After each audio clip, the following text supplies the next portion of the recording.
Hi, in this chapter, we're going to learn the most important concept in C, which is arrays. So what is an array or why do we need arrays? Now the program so far that we've written, we've declared a few variables and we've made use of those variables. But let's say I want to write a program where I want to store 100 numbers entered by the user. Does that mean I'll go about declaring 100 variables? I can go and do that. C doesn't stop me. I can go and declare int a1, a2, a3 and so on until a100, and I can store each number in a separate variable. But then, of course, with 100 variables and if you want 1000 variables, it just becomes very difficult to write your program firstly. And then managing those variables is a much bigger task. So C has a way to declare a large collection of objects of similar types. They're called arrays. So let's say I want 100 integers. I can say int variable name, in this case a, and then within square brackets I can say 100. In the example here, I've declared 20 integers, so I have int a20. And like I said, if this is a local variable, they'll all have junk values, so I may want to initialize them in the beginning itself. So I've shown you the example right here on the slide. If I want to initialize them to particular values, I can initialize each one of them to a separate value. So when I say int a of 5, I have 5 integer objects. So the first object or the first variable has a value 4, the second object has a value 23, the third one has 100, then 0, and then -1. But let's say I want to initialize all of them to 0, and if I have like 100 objects, I can't go about saying 0, 0, it's too tedious again. So I can just say int a of 100 or int a of 20 equal to 0. Now that I've initialized my array, accessing each element is simple. The first element is a of 0. The second element is a of 1. So if I want to access the nth element, it will be a of n minus 1. Now please remember, here int a of 5 has 5 elements. But if you want to access the fifth element, you'll be accessing a of 4 because the numbering starts from 0. So a of 0 is the first element. So a of 4 is the last element, which is the fifth element. A of 5 is not a valid access. You cannot access a of 5 if your size of your array is just 5. So if the size of your array is n, you cannot access a of n. You can only access from a of 0 to a of n minus 1. Now let's look at a simple program to go through these concepts.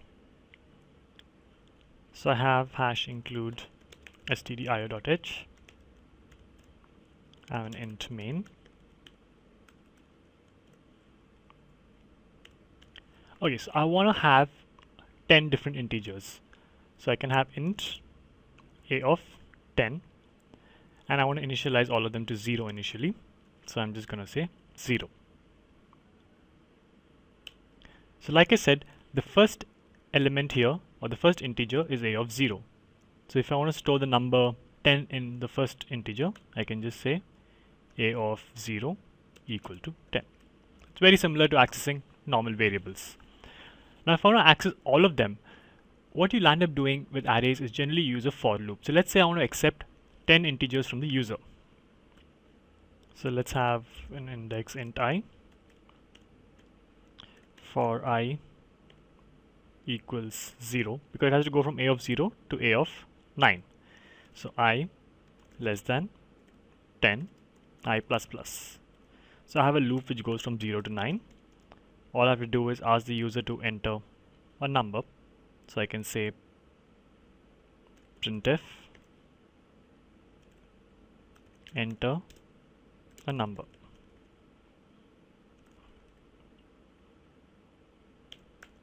Scanf %d address of a of I. The end of the for loop. So what we're doing in the for loop is we have a loop that starts at 0, goes until 9, because only until I is less than 10. So when I is equal to 10, it comes out of the for loop. I say scanf and I say address of a of I. So I is initially 0, so it will be a of 0. So whatever the number the user enters first will go into a of 0. The second number he enters will go into a of 1, because I would have become 1. Then it will become a of 2, a of 3. So automatically you get 10 numbers from the user and is storing it in the array. Now let's see if we've stored everything correctly. So we're going to display all the 10 numbers again on the screen. Say printf numbers,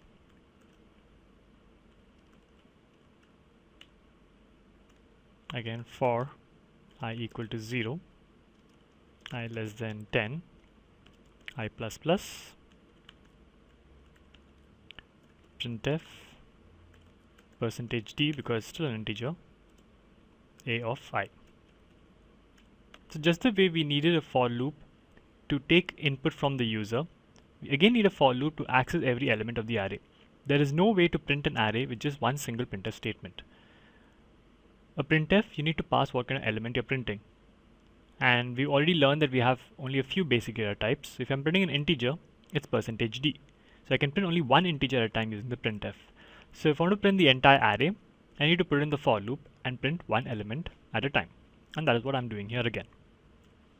Finally, system pause, return 0. Let's compile this program. No errors or warnings.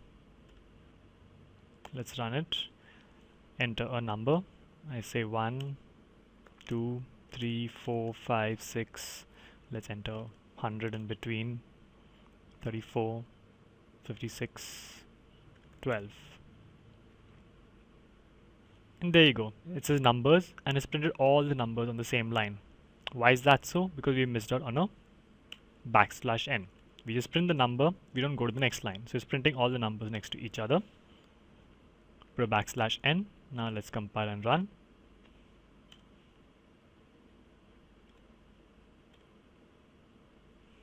Let's enter the 10 numbers. I'll again go with 1, 2, 3, 4, 5, 55, 44, 33, 22, 100. And there you go. 1, 2, 3, 4, 5, 55, 44, 33, 22, and 100. It's in the exact same order as we entered it. So we printed a of 0 first, which was 1, then a of 1, which was the number 2, and so on. So a of 9 was the number 100. Please remember that the size of the array is 10, which means it can store 10 integers. 0 to 9 is 10 integers. So if you try to access the a of nth element, or in this case a of 10, it can lead to a segmentation fault. The C compiler will not give you an error if you try to access a of 10, but please remember not to make such mistakes because it will cause memory corruptions. We shall talk about how later. So now we've seen how to initialize arrays and how to use them. Using them is also simple. So just like accessing a single variable, you can access any particular element in the array. If I want to access the fourth element, I would say a of 3. So that's simple. Now let's look at a memory diagram to see how arrays exactly work in memory. So let's say this is our memory here. Now that you already know, if I say int a, because an integer, let's assume integer is going to take up 4 bytes. In memory, he's going to allocate 4 bytes and call this a. Now if I say a equal to 20, he's going to put the number 20 here. Now arrays are something similar. The only difference is because we want multiple objects of the same type, he's going to allocate contiguous memory of the same type. So if I say int b of 5, he's going to allocate memory for 5 integers and they're all going to be contiguous. So you're going to have, so each integer takes up 4 bytes. So for 5 integers, he's going to allocate 4 into 5, which is 20 bytes. So this entire memory is going to take up 20 bytes. And he's going to call this b. So if I say b of 0 equal to 10, in the first 4 bytes, you put the number 10. So this is like 5 different elements can be stored here. So if I say b of 1 equal to 5, he's going to put 5 here. So arrays are simple. When I say int b of 5, he's going to allocate 5 contiguous blocks, each block of size int, and then he's going to call the starting block as b. So how does the program know where b of 2 is? It's simple. He knows where b starts. All that the program needs to know is where is the starting address for b. He knows b starts from here. From this point, if he wants to access the third element, it's simple, which is nothing but b of 2. He knows the first element is right there where he starts. The second element will be 4 bytes after the first element, because each element here takes up 4 bytes. Because he knows b is of the type integer, so if I want the second element, he's going to add 4 bytes to the starting address here and then go to that particular block and access the element. If I want the third element, he adds 8 bytes and goes to that particular element. Simple. So when I want b of 2, basically what he does is he takes address of b plus the index, which is 2, into size of int. So size of integer is 4. So if I say 4 into 2, 8, 8 plus the starting address of b. So b starts over here. You add 8 to it. If you add 4, you come here. You add 8, you come here. And you have the third element, which is b of 2. Because this is b of 0, b of 1, b of 2, b of 3, b of 4. So as you can see, C programs are very simple.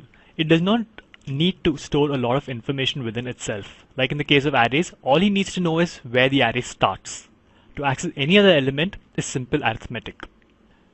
So we know that in arrays, b of some particular index is an integer itself. So b of 4 is an integer. But what is b alone? If I just say b, b is the starting address. B by itself just says where this array starts. And he uses this starting address to access every other element in the array. And this is the exact reason why I said when I try to access b of 5, the compiler will not give me an error.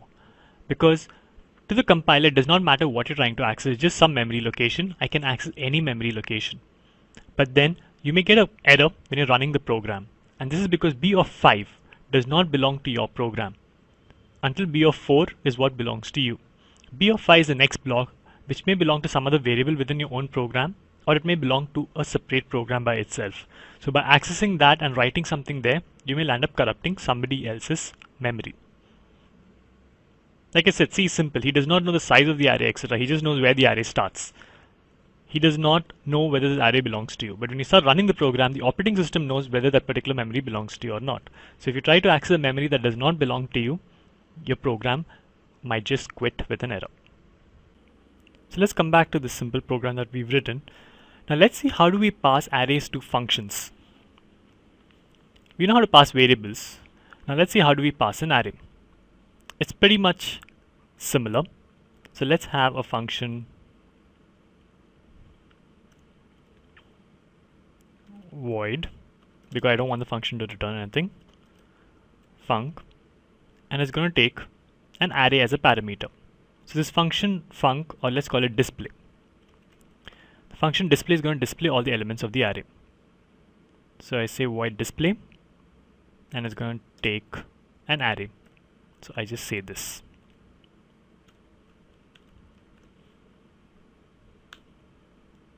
So now within the function, if I want to display the array, or all the elements of the array, I need an index int I, need a loop for I equal to 0, I less than.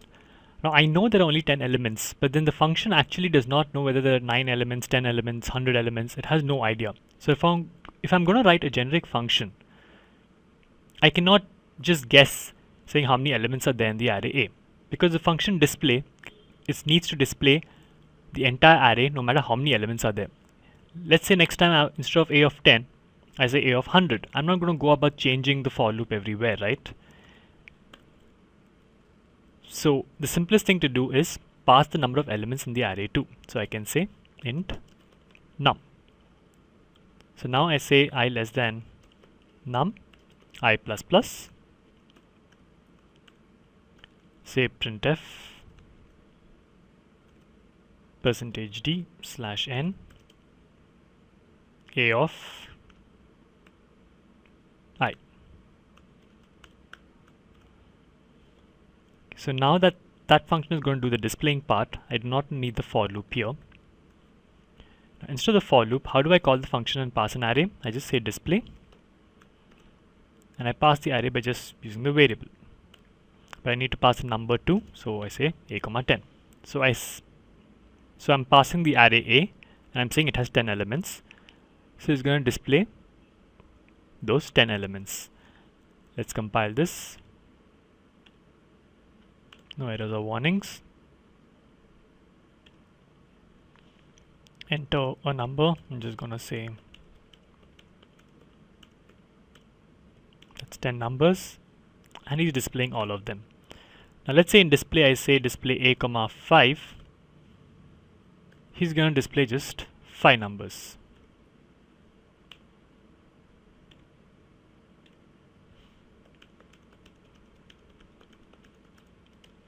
One, two, three, four, 5. As you can see, there is no way for the C compiler to know how big is the array or how many elements are there. So whenever we are writing programs, we need to take care of all of that. So when I want to display the entire array, I have no idea where the array ends. So I need to either hard code it saying, okay, I know in this case there are 10 elements, so I could have had the for loop from 1 to 10.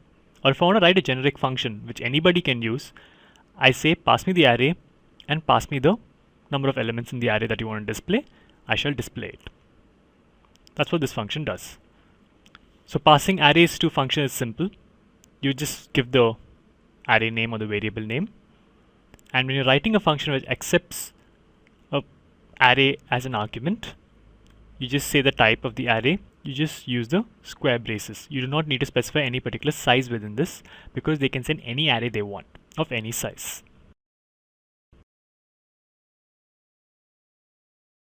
So now we've learned an important concept in C called arrays. To have a large collection of similar objects, we define arrays, and we've seen how to use these arrays, how to access each and every element in the array, how to pass an array to a function. So let's write a simple program. In this program, we're going to find the largest number, but our job is to write just a function. We're supposed to write a function to find the largest number in a given array. So the array can be of any size. The array could have 10 elements, it could have 20 elements. That should not bother the function largest. The function largest should accept an array, and it should return what is the largest number. Let's see how we're going to do that. So let's maintain the same program. We have a function called display. It's going to display all the elements, which we may not use in this program. Now we have the initial for loop, which is going to accept 10 elements. Now our job is to write a function called largest, which will return the largest number. So we know it needs to return integer. So we're going to say the return type is int. Let's call the function as largest. It's going to take an array as an input. So int, let's call it arr. And because taking an array, I said the array could be of any size. We need to know the size of the array too. So you're going to say int num. Now let's write the program. So how do we find the largest number given a set of numbers? Simplest thing is first assume the first number is the largest number. And after that, check every other number. If any given number is larger than your largest number, then you make that particular number the largest number. So let's have a temporary variable, or let's call it int largest equal to the first element. So I'm going to say arr of 0. I cannot call largest as just 0. It's not right to initialize it to just 0, because if I say largest equal to 0, and if the array arr has only negative numbers, then automatically you'll assume 0 is the largest, whereas that array would not have 0 in its 0 as its objects. So we initialize largest to the first element, which is arr of 0.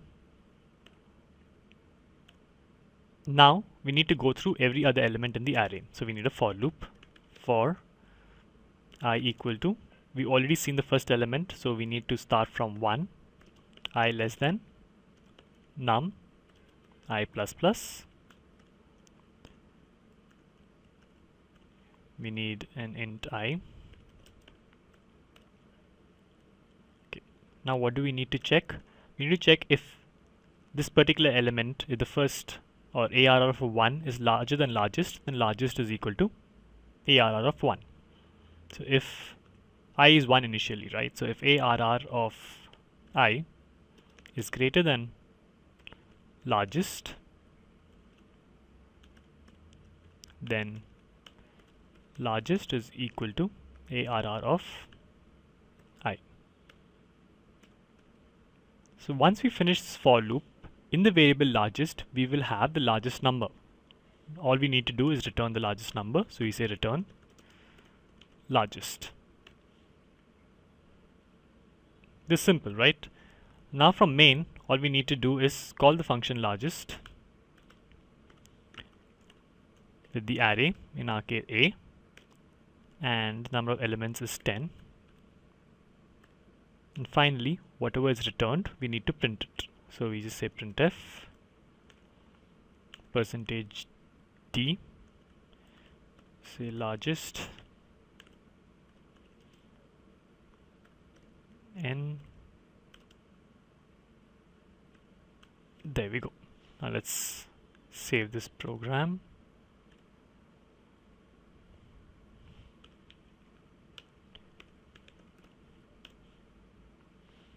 Let's compile. No errors or warnings. Run. We need to enter 10 numbers. I'm just going to go with 1, 2, 3, 4, 5, 6, 7, 8, 9, 0. The largest is 9. Let's try a different example. Let's give negative numbers now. -1, -2, -3, -4, -5, -6, -7, -8, -9, and -100. The largest would be -1. Here you go.